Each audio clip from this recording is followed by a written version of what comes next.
आमचे मारू देवस्थान हे आसलेलें पयलीं इल्लेशें आसलेलें तेन्ना खूब पयलींचें आमकां मातशें खबर ना जाणट्यांचें तेन्ना सगळ्या गांवांत एकठांय जावन ते बरे बांदचे अशें ठरयलें सगळ्यांनी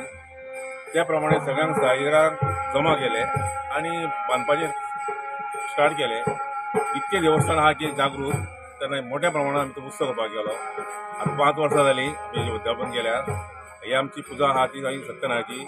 वर्सां परस आमी चिट्यो काडून अश्यो आमी पुजा करता ही कोणाय येता तेणी करपाची अशें करून आमची कमिटी अशी कांय ना सगळेच आहा जे गांवचे आमचे कमिटीचे मेंबर आहा तेच करून घेता मागीर आतां पुजा जाली त्या उपरांत आमचो महानिवेद जालो आतां भजन चालू आहा भजन जाल्या उपरांत आतां आमचें नाटक चालू जावपाचें आहा मागीर आमची सांगाता जातली अशें वर्सांची आमचें चालूच आसता.